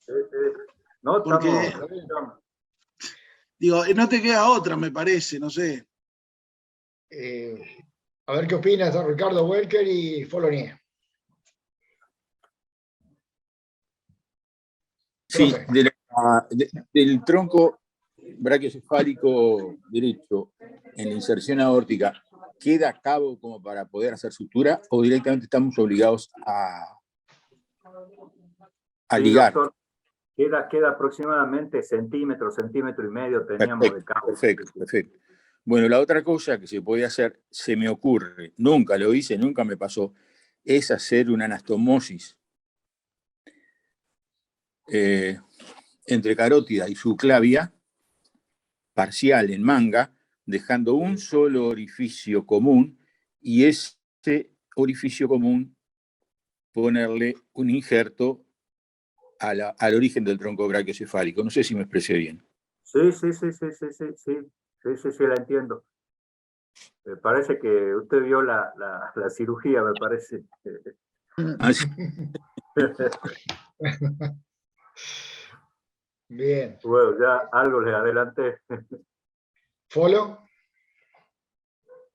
Sí, es una situación sumamente compleja y de muy difícil resolución. Yo creo que a esta altura, ni con dos amigos vasculares, esto es fácil de resolver. Creo que ligaría todo y me voy al diablo y hago una especie de control del daño sui generis.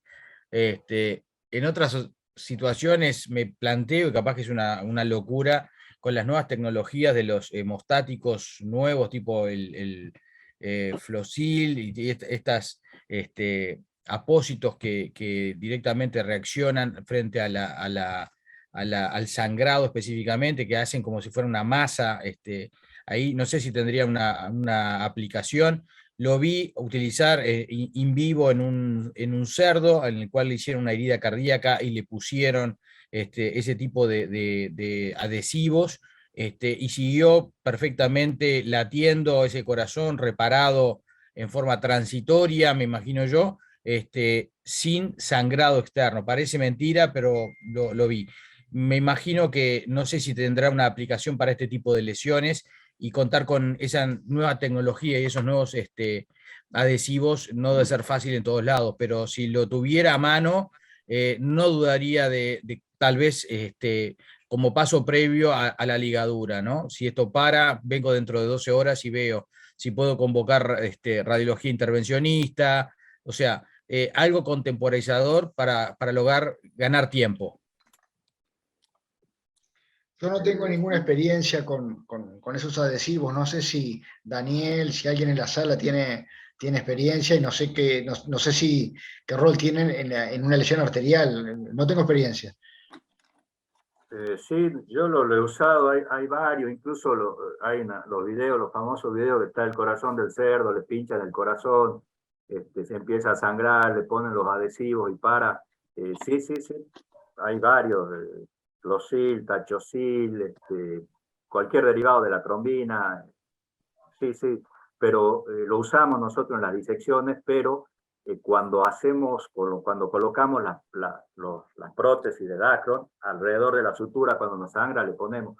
Pero en este caso, al ser esta lesión así, con un diámetro superior al 50%, no lo tengo, por supuesto que no lo tenemos, pero no sé si hubiese funcionado. No, es muy grande la lesión.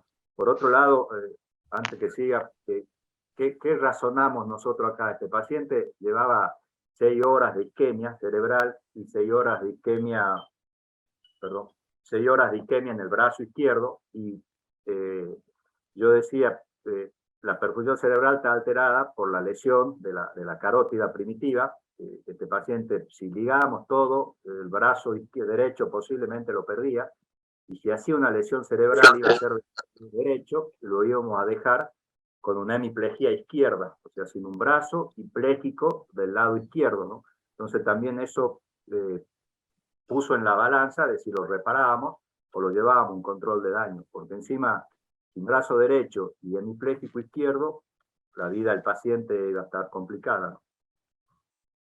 Claro. Y claro. buen punto, Daniel. Parece que pensás mucho vos. No, sí, lo razoné de todas formas.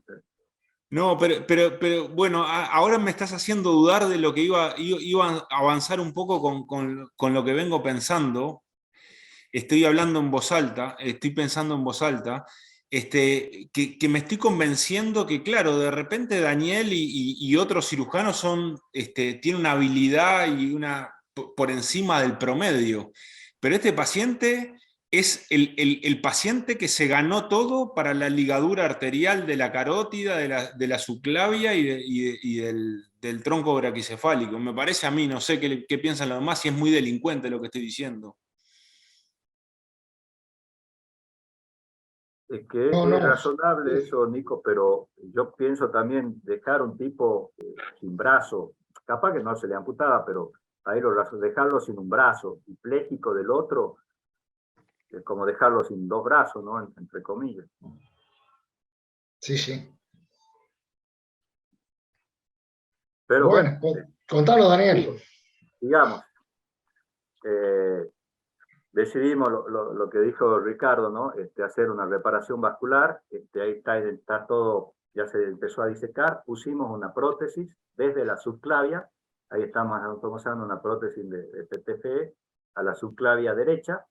Después la suturamos al restito que nos quedaba del tronco innominado. Se sutura una término terminal del tronco innominado. Está la prótesis ya puesta del tronco a la subclavia derecha, y terminamos insertando en una incisión lateral en la prótesis la arteria carótida primitiva. O sea, aquí hicimos una reconstrucción del tronco brachiocefálico. No había forma de colocar un shunt por la distribución y la zona de la lesión, sobre todo que era justo en la bifurcación del tronco brachiocefálico, y una prótesis, no tenemos prótesis comerciales en mí, pero eso hubiese sido otra opción, pero en ese momento no disponíamos, ¿no? Entonces, esto quedó de esta manera. Acá está, esto es el tronco innominado, la vena innominada. Acá está el tronco brachiocefálico derecho naciendo del callado, la prótesis está anastomosada acá, se une a la subclavia derecha y se une a la carótida primitiva, al tronco a la carótida primitiva. Entonces la reparación quedó de esta manera, el esquema. A todo esto el paciente, ya llevábamos 2 horas de cirugía, esta es la gasometría, tenía un lactato de 9.4, tenía 11, previamente bajó a 9, y de 12 que tenía, bajó a menos 11. Ya luego de dos horas de cirugía, ¿no? El paciente, bueno, desde el punto de vista hemodinámico mejoró, pero desde el punto de vista de la microhemodinamia, por supuesto, fue empeorando. Y nos quedaba, bueno, no sé si quieren hacer alguna acotación o algo con respecto a la reparación, perdón.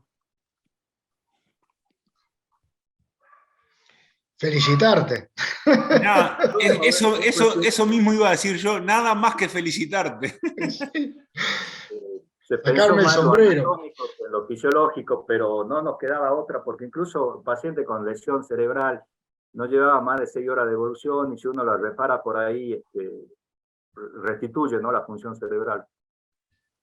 Sacaste aplausos. Sí, sí. Bueno, y nos quedaba el tema del abdomen, la herida glútea. ¿Qué hacíamos? Si lo abríamos, si le hacíamos una TAC operatoria, si hacíamos un lavado peritoneal y veíamos si venía líquido intestinal, o si le hacíamos un nuevo FAS ahí en quirófano. Les cuento que estábamos con 2 equipos, por eso. Pero nos metimos directamente al tórax, ¿no? Después, en un segundo momento, cuando estábamos cerrando, o empezar a cerrar el esternón, ya teníamos el otro equipo. Pero de todos modos, nos planteamos estas 4 cositas. Yo creo que estás con un enfermo extremadamente crítico, pero si tenés la posibilidad de hacer un FAS ahí en el intraoperatorio, digo, te agregaría 2 minutos, ¿no? Y creo que te daría una cierta tranquilidad en la toma de decisiones antes de llevarlo a terapia intensiva, donde va a ir este paciente. No sé, profesor Walker, adelante. Sí, teniéndolo ya en sala de operaciones, con más equipo y todo, yo le di una laparoscopía a baja presión, a 9-10 milímetros de mercurio, bichar, pegar un vistazo general abdominal. Si ubico alguna lesión, la trato como corresponde y nada más. Pero me quedo tranquilo, como decías vos, de llevarlo a un CTI, de que no me vengan a llamar a las 2, a las 3 horas, porque tengo otro problema. Gracias. Los felicito a los cirujanos actuantes. Es un caso que está muy bien estudiado, está muy bien documentado y está muy bien resuelto, independientemente de la evolución que puede tener. El miembro superior habitualmente 6, 8, 9 horas, 10 horas de isquemia puede tolerar, y esta isquemia no fue total, fue parcial. Y el encéfalo, y en Willis we trust. Gracias. Gracias, doctor. No teníamos en ese momento el video, el equipo del Láparo, porque lo estaban utilizando en otro quirófano, pero era otra opción, sí. Bueno, les cuento para no hacerlo. Sí. Sí, bueno, felicitarte, Daniel, increíble. Todos nos queremos meter ahí, pero la verdad que no sé si todos hubieran podido resolver tremenda lesión. Con respecto a a la otra válvula del glúteo, ya tenés un FAS negativo del ingreso, podrías repetirlo, no queda clara la trayectoria, dudaría de esa hernia, que probablemente pueda ser un hematoma de esa proyección, pero me parece que para eso hay tiempo.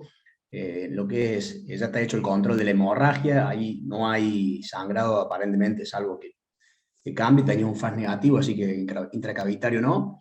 Me parece que eso se puede diferir y estudiarlo un poquito más. O sea, si no, lo podés llevar al tomógrafo, un par radiológico y un FAS, y bueno, yo lo dejaría para más tarde, cuando el paciente esté mejor. Gracias, Maximiliano. Nicolás. Y Daniel, dudas técnicas con respecto a la reparación de la herida en el tórax. Y yo creo que en el glúteo ni le hago el FAS ni nada, me lo llevo corriendo para la UCI, no le hago nada. Digo, ya no me preocupa nada, digo, que el paciente llegue a la UCI, ya estamos. Cuando tenés este tipo de paciente que se desangró, heparina sistémica ante los clampeos no se hace.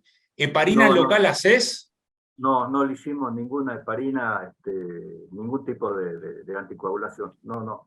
Se puede hacer, pero nosotros no le hicimos. Bien, ¿y local se hace? No, tampoco. A ver, sí lavamos la subclavia con 1 centímetro de solución de heparina en 100 de solución fisiológica. Lavamos la subclavia, vos no puse todo eso, la fogarteamos, por supuesto. Eso, esa era la otra pregunta, si se te ocurre pasarle Fogarty. Sí, bueno, para no hacerlo tan largo, sí, fogarteamos subclavia y carótida. De la carótida no venía absolutamente nada de arriba.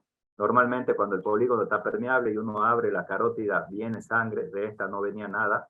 No había trombos adentro, no había coágulos, pero no había función, no había comunicación en el polígono de Willis, ¿no? Y en la subclavia tampoco extrajimos trombos ni nada.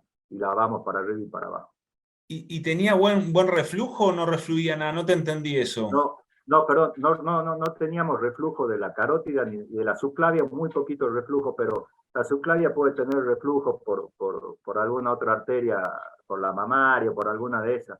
Pero a mí me preocupaba realmente la carótida, que no tenía reflujo. No había nada de reflujo. Hay otra similitud, Daniel, con el caso que les comenté. Tampoco teníamos reflujo nosotros, y bueno, eso nos estaba hablando de que la cosa no venía bien. Sí. Bueno, continúo. Cuando estábamos cerrando el esternón, le hicimos la laparotomía. Fue una laparotomía, la verdad, bastante rápida. Prácticamente abrieron y cerraron. Terminaron de cerrar cuando ya habíamos terminado nosotros también el esternótomo. Fue en blanco. Se abrió, no había nada. El paciente era obeso, bastante complicado, así que eso nos llevó 25 minutos, más o menos, no fue largo. No es justificable el tiempo, pero yo creo que pensándolo ahora y viendo que la laparotomía era en blanca, no le hubiera hecho absolutamente nada, salvo un FAS nuevo, y si no había sangre, si no había líquido, lo dejaba. Ahora, si tenía la menor duda, le hubiese hecho o una video, como decía Ricardo, ahí a baja presión, o una nueva laparotomía. Pero bueno, la hicimos porque por el tiempo entre la cerrada external y la laparotomía no me iba a consumir mucho. Lo llevamos a terapia intensiva al paciente. El segundo día postoperatorio el paciente estaba con 19.000 blancos, y eso fue a la mañana. El segundo día a la tarde el paciente había mejorado desde el punto de vista del calcio, estaba con 1,12, el lactato había bajado a 3,6 y el exceso de base estaba en -6. Esta es la placa postoperatoria, como ven ha disminuido el ensanchamiento mediastinal, bueno, se drenó el tórax, por supuesto, todas las cosas obvias que le hicimos. Y bueno, el tercer día de la cirugía el paciente empezó a hacer una injuria pulmonar, y el quinto día el paciente hizo una falla multiorgánica y obitó a los 5 días aproximadamente. No tuvo una buena evolución. No tuvimos problemas de sangrado con respecto a la parte quirúrgica, y el tubo de drenaje torácico daba 200 o 250 por día. No hubo ninguna complicación. Y el paciente terminó su itinerario viajero acá en este cementerio que se llama Cementerio de la Santa Cruz, acá en Salta. Dos cositas muy rápido sobre este tipo de lesiones. Este es un trabajo del Journal Interactivo de Cirugía Torácica y Cardiovascular, y ellos ven que las lesiones traumáticas del arco aórtico son altamente letales, y una reparación quirúrgica tradicional se asocia con una morbilidad y mortalidad significativa.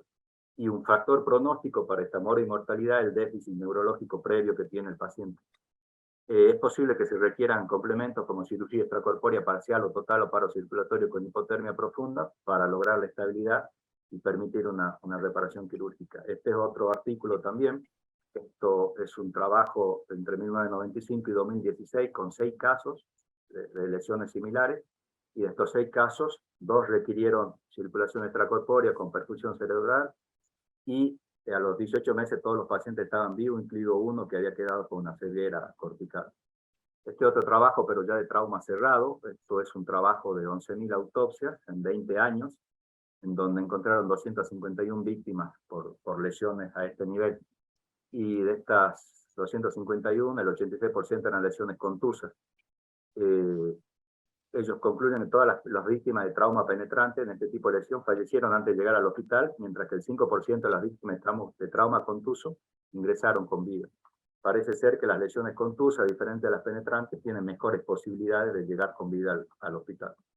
Y este otro es un grupo de coreanos, hicieron una revisión y vieron que todos los autores coinciden en que las lesiones de la superficie posterior del arco aórtico son más desafiantes y tienen peor pronóstico. La circulación extracorpórea y el paro circulatorio hipotérmico representan un enfoque seguro para las lesiones.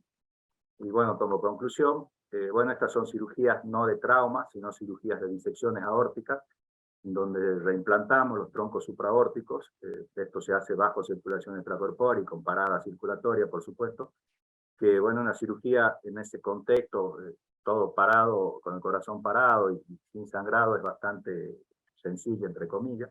Estos son esquemas de las diferentes formas de reparación de las disecciones y de los traumas de aorta ascendente y tronco supraórtico. Hay otras más, pero estas son las más frecuentes. Y como conclusión, tendríamos que disponer, ¿no?, de un equipo no solo médico, sino también tecnológico adecuado para tratar estas lesiones. El uso del cell saver, el que teníamos nosotros en la residencia, más un tromboelastograma, el que usábamos, la verdad que soluciona muchísimas cosas, disminuyen los tiempos quirúrgicos, y por supuesto, lo ideal hubiese sido bueno tener una bomba de circulación extracorpórea. Y eso es todo, y bueno, muchas gracias por la atención y disculpen lo largo del caso. No, al contrario, Daniel. De los mejores casos del año, excelente, excelente de todo punto de vista. Gracias. Del punto de vista de la presentación, del punto de vista de la documentación, ni que hablar la resolución de ustedes. No me queda más que felicitarte y agradecerte por haber compartido este caso con nosotros. Gracias a ustedes. Y agradezco, bueno, todos los comentarios y aportes de todos acá en la sala, realmente fue muy, pero muy disfrutable. Así que bueno, sí. Felicitaciones, muchas gracias. Gracias, doctor. Bueno, ha sido un Fernando, gusto. espera que voy a pegar el link por el certificado, que me acordé ahora. Perfecto. No, que Yo no me despido corten. porque me voy para la TLS. Que tengan un Chao, buen fin de Fernando. semana. Chao, Fernando, Gracias. gracias. Chao. Ahora les comparto el certificado. Ven el chat.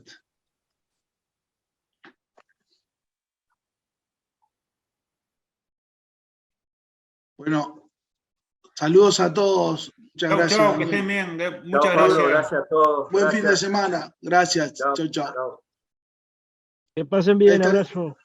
Abrazo. luego. Está el certificado. Chau, chau.